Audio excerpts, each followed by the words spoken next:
సంతోషించి ఆనందించుడే, పరలోకమందు మీ ఫలము అధికమవుతుంది అని ప్రభు సెలవిచ్చాడు. మత్తయి సువార్త 5:12 rejoice and B glad because great is your reward in heaven. మనకు విరోధంగా మాట్లాడేవారు ఉన్నప్పుడు, మన కుటుంబాల్లో గాని ఎక్కడైనా మీకు నెగటివ్ గా ఏదైనా ఒక స్వరం గాని ఒక వాయిస్ గాని వినబడుతున్నప్పుడు వెంటనే మీరు ఈ వాక్యాన్ని బట్టి ఆనందించండి. యేసుక్రీస్తుని నమ్మారని, బైబిల్ పట్టుకున్నారని, ప్రార్థన చేస్తున్నారని, దేవుని ఎద్దుకు మీరు వచ్చారని, దేవుని భక్తులు మీరు ఉన్నారని సహించలేక కొందరు నానావిధ దుర్భాషలాడొచ్చు.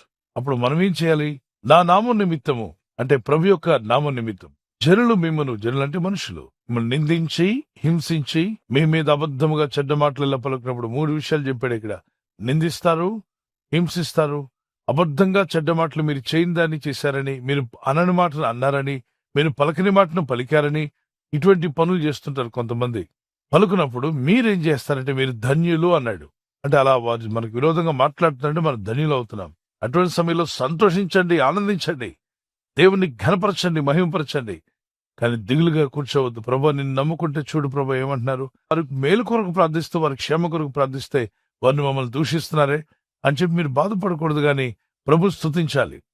అలా చేసిన భక్తులకే పరలోకమందు ఫలం అధికమవుతుంది. మనలో కూడా చాలా మంది అంటుంటారు, మనల్ని ఏమన్నా క్రైస్తవు లేదని అంటే మనం ఊరుకునేది లేదు బ్రదర్, తిరగబడదాం, వాళ్ళ మీదకి వెళ్దామని. కానీ ఈ ఫలాన్ని పోగొట్టుకుంటాం. వారు మనం దూషించినప్పుడు, ప్రభా నిన్ను బట్టి నన్ను దూషిస్తున్నారు, నీ నామ నిమిత్తం నన్ను దూషిస్తున్నారు, హింసిస్తున్నారు, గనుక నువ్వు ఆనందించమని ఆనందిస్తున్నాను ప్రభా అని. రెండవదిగా దేవుని కోసం సమస్తము త్యాగం చేసినప్పుడు, అనగా మనం సమర్పించుకొని దేవుని సేవకు వచ్చినప్పుడు ఎన్నో విధాలుగా దేవుడు మిమ్మల్ని దీవిస్తాడు. దీవించిందంతా కూడా దేవుని సేవకే వాడదాం, దేవుని పరిచర్యకు వాడదాం. అయితే కొన్నిసార్లు ఇబ్బందులు కూడా రావచ్చు.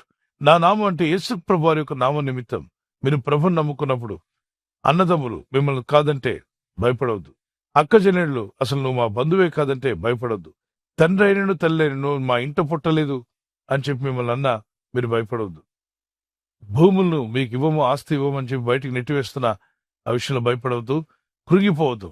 ఇండ్లనైనను నీకు విడిచిపెట్టే విధంగా వారు చేసి, వారు ఇల్లు కూడా తీసుకోకుండా, ఇంట్లో ఆస్తి కూడా ఇవ్వకుండా నేను ఇబ్బంది పెడుతున్నారేమో, దానికి కూడా దిగులు పడవద్దు.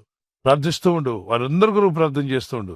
ప్రతి వాడును అంటే ఆ విధంగా పోగొట్టుకున్న వాళ్ళందరూ కూడా 100% అంటే 100% గాడ్ విల్ బ్లెస్. ఇదియుగాక నిత్య జీవము స్వతంత్రించుకుంటాం, నిత్య జీవాన్ని కూడా ఇస్తాడు.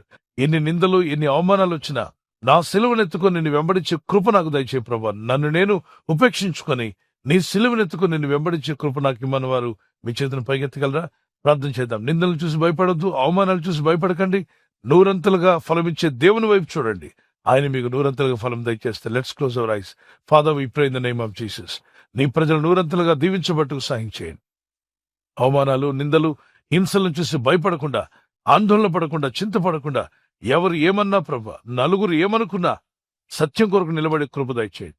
సత్యమే మమ్మల్ని నడిపిస్తుందని, ఆ సత్యం నీవై ఉన్నావని, మార్గం సత్యం జీవం యేసు ప్రభువేనని తెలుసుకుని సత్యమైన క్రీస్తులో కొనసాగే కృప దయచేయండి. ఈ రాత్రి నెమ్మదితో పండుకొని సురక్షితంగా కాపాడబడినట్లుగా నీ అగ్ని కంచి వేసి మమ్మల్ని కాపాడండి.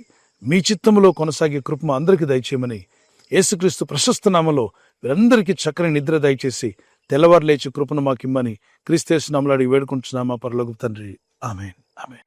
ఈ వాగ్దానాన్ని మీతోనే ఉంచుకోకుండా లైక్ చేయండి, షేర్ చేయండి. అనేకులు ఈ యొక్క ఛానల్ సబ్స్క్రైబ్ చేసుకోమని తెలియపరచండి. సబ్స్క్రైబ్ చేయని వారు కూడా సబ్స్క్రైబ్ చేయండి. Good night. God bless you.